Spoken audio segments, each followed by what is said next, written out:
सभी भक्तों को मेरा सादर प्रणाम। आज मैं शिव पुराण का अगला भाग 2 चंचला की कथा लेकर आया हूँ। पिछले भाग में आपने पापी देवराज की मुक्ति की कथा सुनी।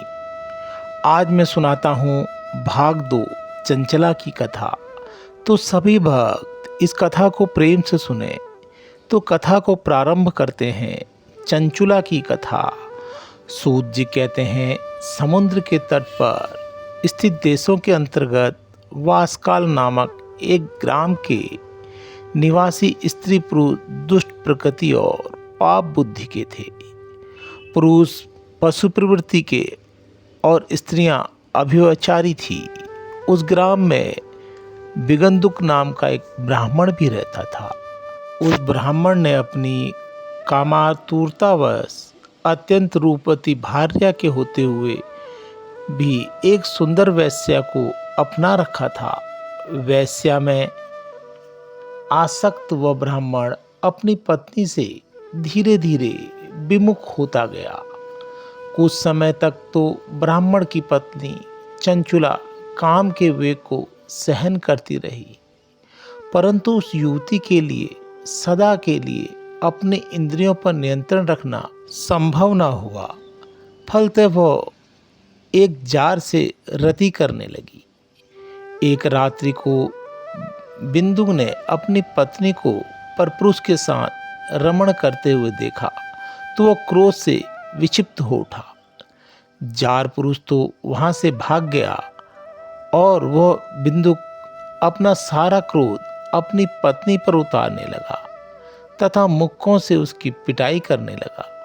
चंचुला ने अपने पति से विनयपूर्वक कहा कि हे स्वामी, जब आप मुझ जैसी पतिव्रता और रूपवती युक्ति को छोड़कर वैश्यागमन करते हो तो मैं कितना दुखी होती हूँ।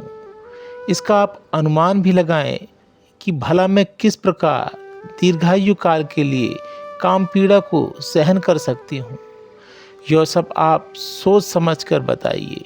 पत्नी के वचनों को सुनकर दुबुद्धि बिंदु बोला, हे प्रिय, तुम्हारा विश्लेषण सत्य है। तुम निर्भय होकर जार पुरुषों के साथ विहार करो, परंतु उन्हें रति सुख देकर बदले में उनसे धन कमाओ। उस धन से हम दोनों का बहुत लाभ होगा। चंचुला ने पति की आज्ञा को स्वीकार कर लिया और फलतः दोनों कुकर्मी हो गए। समय आने पर बिंदु की मृत्यु हो गई और वो नरक में अनेक दुख भोगकर पिशाच योनि में उत्पन्न हुआ। चंचुला का यौवन भी परम पुरुष का संग करते करते बीत गया। एक बार वह अचानक भ्रमण करती हुई गोकर्ण क्षेत्र में आई और वहां उसने मंदिर में एक पंडित जी को कथा बांधते हुए देखा। वह वहां बैठकर दंतचित्र होकर कथा सुनने लगी। उसने कथा में जार पुरुषों में आसक्त स्त्रियों के दुष्परिणाम नरक भोगने की व्यथाजनक बात जो ही सुनी त्यों ही वो कांप उठी।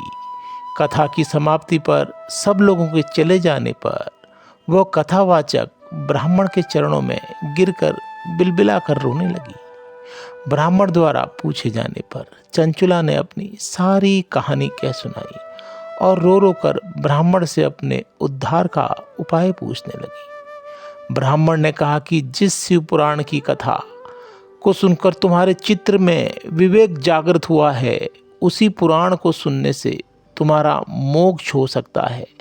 जिस प्रकार निर्मल दर्पण में प्रतिबिंब सही दिखता है, उसी प्रकार शिव पुराण के सुनने से विशुद्ध हुए चित्त में अंबिका सहित भगवान शिव का साक्षात्कार हो जाता है। शिव जी की कथा के श्रवण मनन से चिंत शुद्ध तथा गणेश कार्तिकेय सहित शिव की भक्ति प्राप्त होती है। शंकर का भक्त उनकी कृपा से देव दुर्लभ मुक्ति पा लेता है।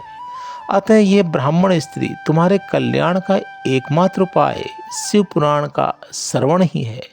तुम शिव पुराण का श्रवण करो। ब्राह्मण का वचन सुनकर उसके पति आभार प्रकट करती हुई चंचुला उससे भी शिव कथा सुनने का अनुरोध करने लगी। ब्राह्मण ने उस दिन अबला की प्रार्थना को स्वीकार कर लिया।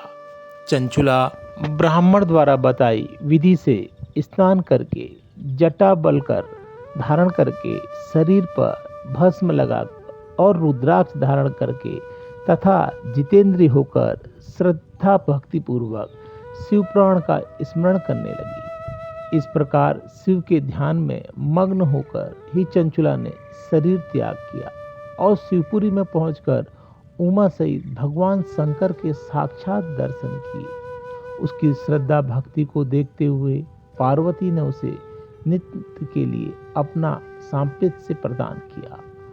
सौनक जी ने सूत जी से निवेदन किया कि वे चंचुला का और आगे का वृत्तांत सुनाने की कृपा करें। तब सूत जी ने कहा, हे मुनिवर, चंचुला ने अपनी निश्चल भक्ति से भगवान पार्वती का सानिध्य प्राप्त कर लिया।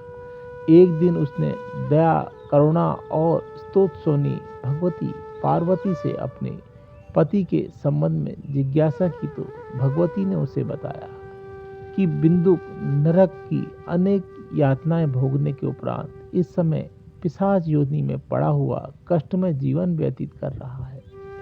यह सुनकर चंचुला खिन्न और उद्विग्न हो गई। वह भगवती को अनेक प्रकार से स्तुति वंदना करके उससे अपने पति के उद्धार की याचना करने लगी।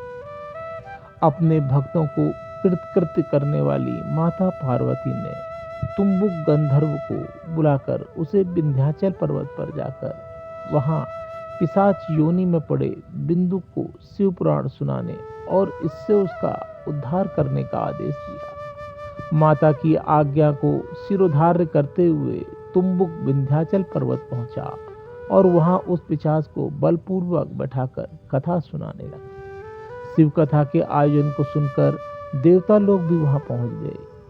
इससे श्रोताओं का यह एक सुंदर समाज जुट गया।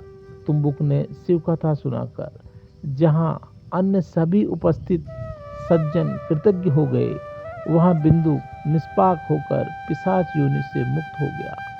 बिंदु का निरंतर शिव जी का गुणगान करने लगा। भगवान शिव ने उसकी अचल प्रीति को देखकर उसे अपना गण बना दिया।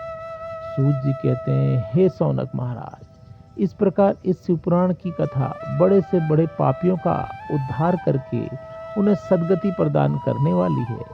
अब मैं आपको इस पुराण को सुनाने की विधि बताता हूँ, क्योंकि विधि पूर्वक संपूर्ण किया अतुल सिद्धि दाता होता है। तो भक्तों, यहाँ पर मैं इस भाग को समाप्त करता हूँ। अगले भाग 3 में मैं आपको शिव पुराण के सुनाने की विधि बताऊंगा। तो सभी श्रोता कल के मेरे वीडियो का इंतजार करें। कल मैं आपको शिव पुराण की विधि बताऊंगा। तो यहाँ पर मैं अपने इस भाग को समाप्त करता हूँ। अगर इस भाग को बोलने में कोई त्रुटि हुई हो तो उसके लिए मैं आपसे क्षमा मांगता हूँ और भक्तजन से प्रार्थना करता हूँ, हे भक्तों, अगर आपको मेरा यह भाग पसंद आए तो कमेंट बॉक्स में हर हर महादेव जरूर लिखना। हर हर महादेव, हर हर महादेव।